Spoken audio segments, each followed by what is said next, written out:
ಬೇಕರಿಗಳಲ್ಲಿ ಮಾಡುವಂತಹ ಕೆಲವು ಸ್ವೀಟ್ ಗಳಿಗೆ ಬೂರ ಸಕ್ಕರೆನ ಯೂಸ್ ಮಾಡ್ತಾರೆ.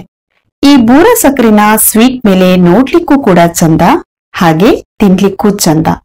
ನಾನಿವತ್ತು ಅದೇ ಬೂರ ಸಕ್ಕರೆನ ಮನೆಯಲ್ಲಿ ಸುಲಭವಾಗಿ ಹೇಗ್ ಮಾಡೋದು ಅಂತ ತಿಳಿಸ್ಕೊಡ್ತಾ ಇದ್ದೀನಿ. ಅದು ಕೂಡ ಎರಡು ಇಂಗ್ರೀಡಿಯೆಂಟ್ಸ್ ನ ಯೂಸ್ ಮಾಡಿ. ಈಗ ಬೂರ ಸಕ್ಕರೆ ಹೇಗ್ ಮಾಡೋದು ಅಂತ ನೋಡೋಣ. ಒಂದ್ ಪಾತ್ರೆಗೆ 1 ಕಪ್ ಆಗುವಷ್ಟು ಸಕ್ಕರೆನ ಹಾಕೊಂಡಿದೀನಿ. ಅದೇ ಕಪ್ಪಲ್ಲಿ 1/4 ಕಪ್ ಆಗುವಷ್ಟು ನೀರನ್ನ ಹಾಕೊಳ್ಬೇಕು. ಜಾಸ್ತಿ ನೀರೇನ್ ಬೇಡ, 1/4 ಕಪ್ ಸಾಕು. ಗ್ಯಾಸ್ ಅನ್ನ ಲೋ ಫ್ಲೇಮ್ ಅಲ್ಲೇ ಇಟ್ಟು ಸಕ್ಕರೆನ ಚೆನ್ನಾಗಿ ಕರಗಿಸ್ಕೊಳ್ಳಿ. ಗ್ಯಾಸ್ ಅನ್ನ ಯಾವುದೇ ಕಾರಣಕ್ಕೂ ಹೈ ಫ್ಲೇಮ್ ಅಲ್ಲಿ ಇಟ್ಕೊಳ್ಬೇಡಿ, ಲೋ ಫ್ಲೇಮ್ ಅಲ್ಲೇ ಇಟ್ಟು ಕರಗಿಸ್ಕೊಳ್ಬೇಕು. ಸಕ್ಕರೆ ಎಲ್ಲ ಕರಗಿದ್ಮೇಲೆ ಕೈ ಬಿಡದೇನೆ ಚೆನ್ನಾಗಿ ತಿರ್ಸ್ಕೊಳ್ತಾನೆ ಇರಿ. ಸಕ್ಕರೆ ಎಲ್ಲ ಕರಗಿ ವೈಟ್ ಕಲರ್ ಬರುತ್ತೆ, ಅಲ್ಲಿ ತನಕನು ನೀವು ಇದನ್ನ ಚೆನ್ನಾಗಿ ತಿರ್ಸ್ಕೊಳ್ತಾನೆ ಇರ್ಬೇಕು.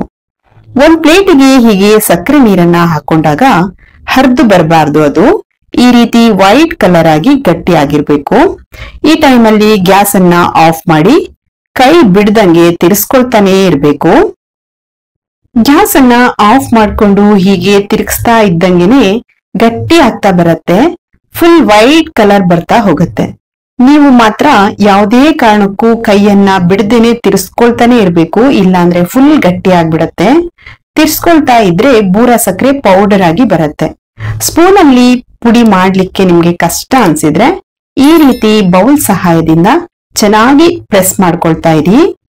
ಸಬ್ಸ್ಕ್ರೈಬ್ ಮಾಡದೆ ಯಾರೆಲ್ಲ ನಮ್ಮ ವಿಡಿಯೋನ ನೋಡ್ತಾ ಇದ್ದೀರಾ, ದಯವಿಟ್ಟು ಸಬ್ಸ್ಕ್ರೈಬ್ ಮಾಡಿ. ಹಾಗೆ ಪಕ್ಕದಲ್ಲಿ ಬರುವಂತಹ ಬೆಲ್ ಬಟನ್ ಅನ್ನ ಪ್ರೆಸ್ ಮಾಡಿ. ನಾವು ಅಪ್ಲೋಡ್ ಮಾಡುವ ಹೊಸ ವಿಡಿಯೋಗಳು ನಿಮ್ಗೆ ನೋಟಿಫಿಕೇಶನ್ ಅಲ್ಲಿ ಬರುತ್ತೆ. ಈಗ ಬೂರ ಸಕ್ಕರೆ ಫುಲ್ ಪೌಡರ್ ಆಗಿದೆ. ಇದು ಸ್ವಲ್ಪ ತಣ್ಣಗಾದ್ಮೇಲೆ ನಾವು ಜರಡಿನ ಹಿಡ್ಕೊಳ್ಬೇಕು. ನೋಡಿ, ಈ ರೀತಿಯ ಜರಡಿನ ತಗೊಂಡಿದೀನಿ. ಈಗ ಬೂರ ಸಕ್ಕರೆನ ಜರಡಿ ಮಾಡ್ಕೊಳ್ಳೋಣ. ನೋಡಿ, ಸ್ವಲ್ಪ ಬೂರ ಸಕ್ಕರೆ ತರಿ ಏನು ಉಳಿದಿದೆಯಲ್ಲ, ಅದನ್ನ ಬೇರೆ ಯಾವುದಕ್ಕಾದ್ರೂ ನಾವು ಯೂಸ್ ಮಾಡ್ಕೊಳ್ಬಹುದು. ನೋಡಿ, ಈಗ ಜರಡಿ ಹಿಡಿದಾಗಿದೆ. ಸೇಮ್ ಹೊರಗಡೆ ಏನ್ ಬೂರ ಸಕ್ಕರೆ ತರ್ತೀವಲ್ಲ ಹಾಗೆ ಬಂದಿದೆ. ಇದನ್ನ ಬೇಸಿನ್ ಲಡ್ಡು, ಧಾರವಾಡ ಪೇಡ ಇದಕ್ಕೆಲ್ಲ ಯೂಸ್ ಮಾಡ್ತಾರೆ.